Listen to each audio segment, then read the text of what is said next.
If you have done that, click that button on your card. Look for it on your card and find it somewhere. On mine, it's in the top left corner, but on yours, it'll be somewhere different.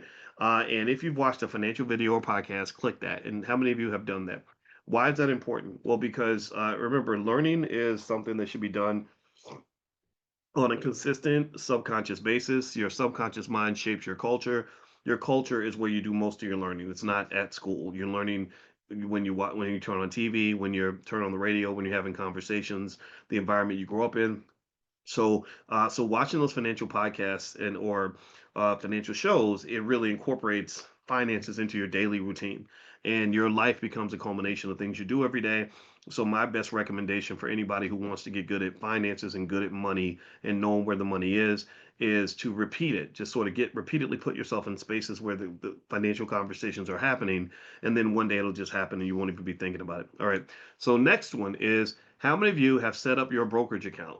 Click the button if you have a brokerage account right now. If you don't have a brokerage account, then that's okay. But if you don't have one yet, I need you to get one. I need you to get started. I need you to stop learning, stop just thinking about it. I need you to do something. We got to do something, okay?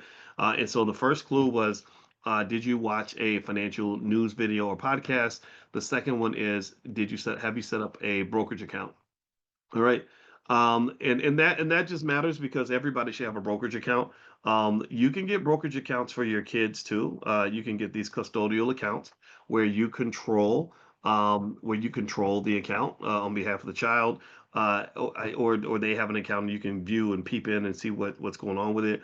I personally don't think you necessarily have to even really tell the kid that they have a full account that's in their name or that's on their behalf, maybe in their name, but what I mean is that investing for your kids doesn't have to be something that they're involved with until they're fully ready to process and understand the importance of what's going on, right? And so part of being prepared for the economic realities of the world is having someone that's conscious for you when you're unconscious. Like I compare it to when I went and I had to get put under for surgery and I was unconscious. But while I was unconscious, my wife was very conscious. My wife was looking out for me and making sure that they were taking good care of me so I could be unconscious and be safe. And when I woke up and I became conscious, it wasn't like, oh my God, what happened to me? Where am I? Who did this to me? No, my wife could be like, oh, this is what happened. They put you under, and then this happened, and that happened, and that happened. You understand? So when the child is financially unconscious, which is pretty much up until about the age of 20, and then they suddenly wake up and they're like, oh my God, I got to pay bills. Oh my God, I saw the video. I think I showed you all about the poor girl who was just crying about how hard it is to pay bills and how hard it is to be a grown up and how she literally said, I want to go back to being a kid. She was crying online and saying, I want to be a kid again because when you're a kid, you're not conscious of any of these things, nor should you really have to be, right? So, but while you're unconscious, somebody should be conscious on your behalf. So that brokerage account for yourself and your kids is really important. All right. The next one is, have you learned how dividends work? Well, we talked about that this morning in Money in the Morning.